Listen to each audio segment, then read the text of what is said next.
Students, welcome back. So let's start the practical question. So we are going to start with the first illustration. Let's understand what you have to find out in this question. In a television manufacturing company, 500 television sets are produced during a week. 500 television sets बनते थे. One sample is taken of 50 television set और सभी को examine किया.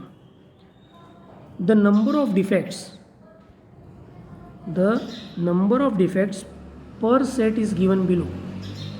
Now what does it means कि जो 50 television sets जो sample में निकाले गए थे उनमें नंबर ऑफ डिफेक्ट्स कितने हैं पर सेट के अंदर उसकी इंफॉर्मेशन कलेक्ट किए and we have to prepare appropriate frequency distribution.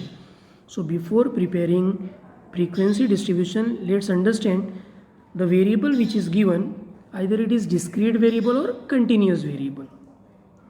So the number of defects per set, तो number of defects क्या हो सकते हैं वो एग्जैक्ट वैल्यू एज्यूम करेंगे और हमारे पास में जो ये ऑब्जर्वेशंस हैं दिस आर दी ऑब्जर्वेशंस, ये जो वैल्यूज़ हैं it is known as the observations. तो ये जो ऑब्जर्वेशंस हैं ऑब्जर्वेशन की जो वैल्यू आ रही है अगर हम उसे एज्यूम करें तो वो एग्जिट है. और नंबर ऑफ डिफेक्ट्स, तो अगर खराबी की बात करें तो टेलीविज़न सेट के अंदर या तो जैसे for example first TV set लिया 0, एक भी खराबी नहीं है. दूसरा लिया उसमें 3 डिफेक्ट्स हैं. फिर तीसरा लिया उसमें 2 डिफेक्ट्स हैं. फिर फोर्थ के अंदर 1 डिफेक्ट है. फिफ्थ के अंदर एक भी डिफेक्ट नहीं है. डिफेक्ट्स जो है वो प्रॉब्लम जो है वो पॉइंट में नहीं होंगे कि भाई पहले सेट के अंदर से 1.5 डिफेक्ट्स हैं. It will be exact. तो what we have learn in the previous topic that if variable is assuming one definite exact value, अगर वो एग्जैक्ट वैल्यू पॉइंट में नहीं आ रही, अगर एग्जैक्ट वैल्यू एज्यूम कर रहा है then it is known as a discrete variable. तो हमारे पास में जो वेरिएबल है that is number of defects, वो क्या हो गया डिस्क्रीट वेरिएबल. अब अगर ये डिस्क्रीट वेरिएबल है तो जो इसका क्लासिफिकेशन होगा that will be known as discrete frequency distribution and the variable number of defects will be denoted by x. तो एक्स क्या हो जाएगा number of defects and it will be known as discrete variable and the classification will be known as the discrete frequency distribution. Okay, so let's start the solution. Okay students, this is illustration number 1 given on page number 17.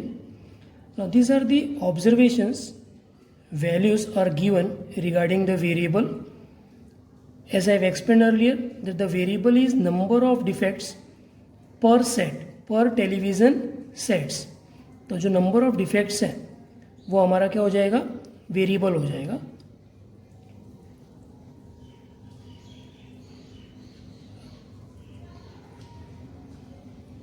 Number of defects per television set, this will be our variable और variable को हम denote करेंगे x से. Second column we are going to make that is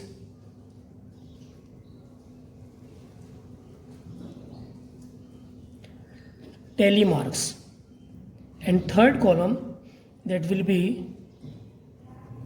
number of television sets, कितने television sets की information है. तो ये जो इंफॉर्मेशन है ये हमारे पास में 50 टेलीविज़न सेट्स की इंफॉर्मेशन है and it will be denoted by F that is frequency. So let's start the solution. If you observe the given raw data, हमारे पास में जो ये डेटा अवेलेबल है it is known as the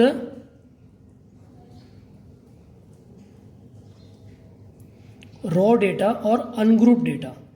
तो ये जो अनग्रुप डेटा है सिर्फ ऑब्जर्वेशंस की वैल्यू है, इसे हमें क्लासीफाई करना है. तो क्लासिफिकेशन करने के बाद में जो हमारे पास में डेटा आएगा that will be known as the grouped data.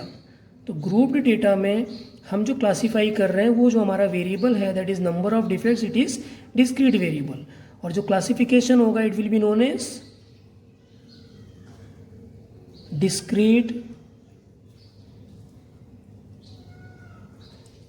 frequency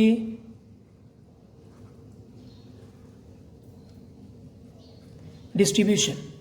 So the classification will be known as discrete frequency distribution because the variable is discrete variable, that is number of defects.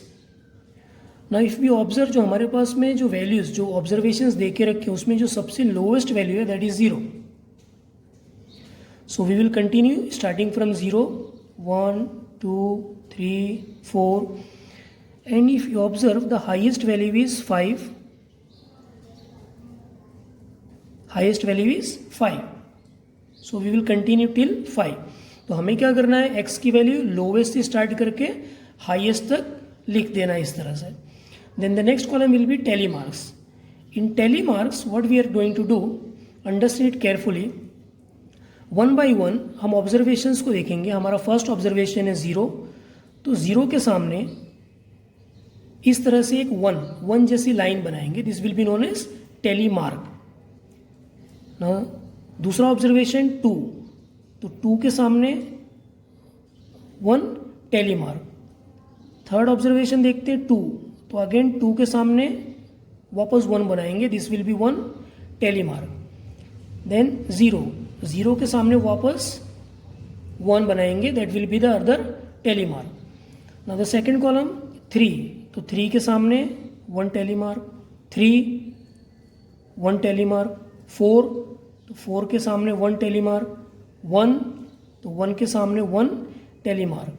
Now third column 2, तो 2 के सामने 1 tally mark, 4 के सामने 1 tally mark, 2 के सामने 1 tally mark, 1 के सामने एक टेली मार्क, 1 अगेन 1 के सामने 1 tally mark,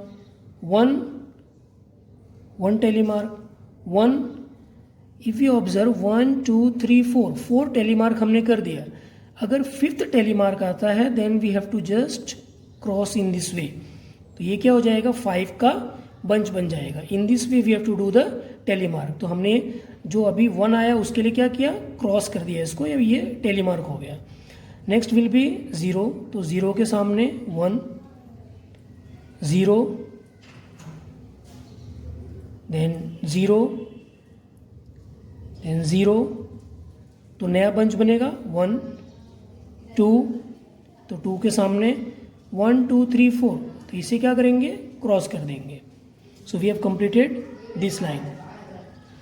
Now come to this line 5, तो 5 के सामने 1 टेली मार्क, 4 के सामने एक टेली मार्क, 0 के सामने 1 tally mark. So we have completed this line also. Now 2, तो 2 के सामने 1 टेली मार्क, 5 के सामने 1 टेली मार्क, 0 के सामने 1 टेली मार्क. तो ये लाइन भी कंप्लीट हो गया. देन 3, तो 3 के सामने 1 टेली मार्क, 2 के सामने 1 टेली मार्क, 1 के सामने 1 टेली मार्क. सो ये लाइन भी कंप्लीट हो गई.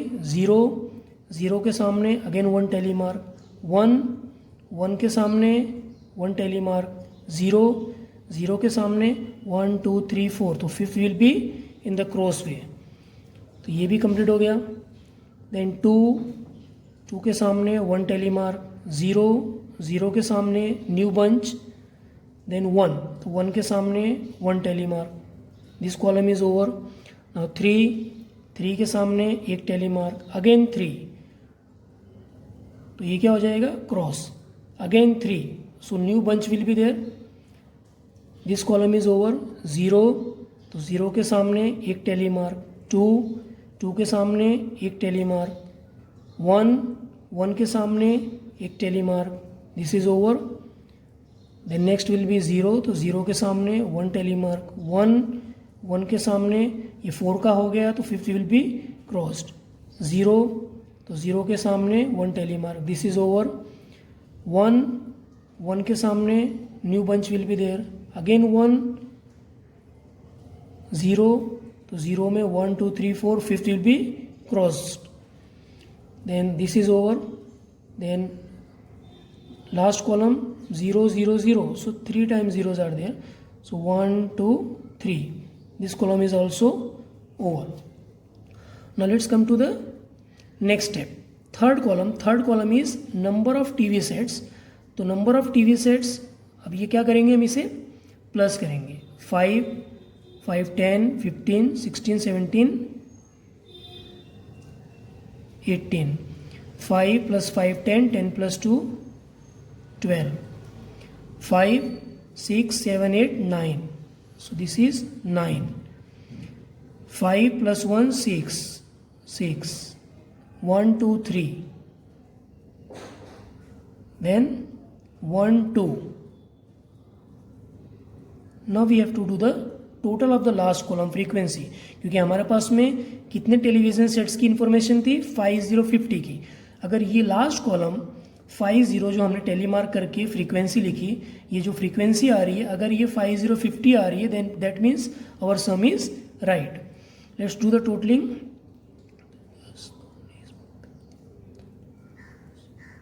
0 3 3 4 5. So we have got the total 50, and the total of frequency is denoted by small n. So n is 50. यानी जो ऑब्जर्वेशन, जो हमारे पास वैल्यूज़ थी वो 50 टेलीविज़न सेट्स की इंफॉर्मेशन थी, और जो हमने क्लासीफाई किया, it is known as discrete frequency distribution. Hope you have understood. Thank you.